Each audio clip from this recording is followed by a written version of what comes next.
नाही असं नाही सर, प्रतिसाद मिळतोय. सगळे आपापले कागदपत्र काढायला निघालेले आहेत. अजून काही गाईडलाईन शासनाच्या काल परवा जी आर पडला, विभागीय आयुक्त जे आहेत मराठवाड्याचे त्यांनीही काही सूचना दिल्यात. आता लोकांपर्यंत जनजागृती होते आणि गावागावात तहसीलच्या प्रत्येक ठिकाणी आपले लोक जात आहेत आणि प्रमाणपत्रासाठी कुणी अर्ज करायलेत, कुणी बाकीच्या नोंदी शोधण्यासाठी असेल किंवा काय काय डॉक्युमेंट लागतात, तहसील असेल, गावातले तलाठी आहेत, ग्रामसेवक आहेत किंवा ते जे समितीचे जे 3 सदस्य आहेत त्यांच्या नियुक्त्या असतील किंवा त्यांना गावात येऊन सूचना देणं असेल, ही सगळी प्रक्रिया सुरू आहे दादा.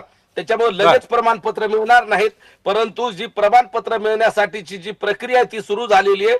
सगळे लोक आपापल्या नोंदी शोधायला लागलेले आहेत, आपले जुने दस्तावेज सापडत आहेत, यांच्याकडे खाजगी काही पुरावे आहेत ते घेत आहेत, शपथपत्र कसे करायचे आहेत याच्यासाठी आमचे लोक गावागावातले सर्वसामान्य लोकांना मार्गदर्शन करतायत. आणि सामान्य लोकांना अजूनही माहित नाही, हेच प्रमाणपत्र नाही, बरेच प्रमाणपत्र घेण्यासाठी सामान्य लोकांना खेड्यापाड्यातल्या माहिती नसते. ती जनजागृती सुद्धा दादा सुरू आहे. त्याच्यामुळे एकदा प्रक्रिया सुरू होताना थोडं संत गतीने होईल, पण एकदा प्रक्रिया पूर्ण माहीत झाल्यानंतर आणि गावागावात सगळं एकदा स्ट्रक्चर ठरल्यानंतर फास्ट प्रक्रिया होईल. सध्या फक्त सुरुवातीला आता नवीन ही पद्धती असल्यामुळे त्याला किती वेळ लागतोय, प्रशासनानं आता प्रशिक्षण शिबिर ठेवलेत, त्या आधी कर्मचाऱ्यांना सुद्धा प्रशिक्षण द्यावं लागणार आहे.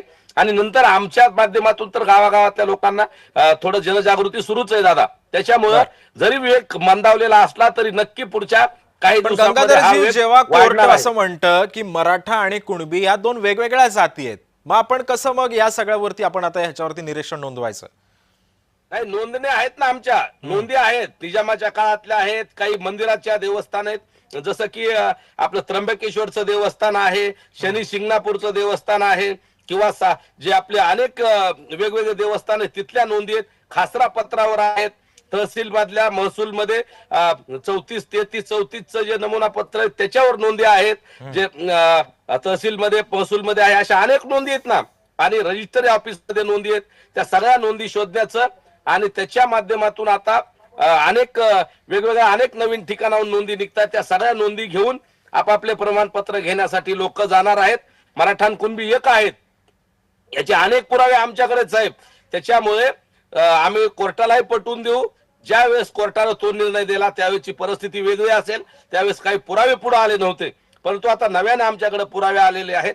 सगळे पुरावे आम्ही माननीय कोर्टात सुद्धा मांडू आणि मराठा आणि कुणबी एकच आहेत हे सिद्ध करण्यासाठी आमच्याकडे गंगाधरजी, मी हाच मुद्दा घेऊन आता आबासाहेब पाटलांकडे जातोय. आबासाहेब, आता जसं गंगाधर काळकुटे असं म्हणतात की मराठा आणि कुणबी या एकच जाती आहेत आणि हे आम्ही कोर्टाला पटवून देऊ, तर आपण कसं पाहता या वक्तव्याकडे?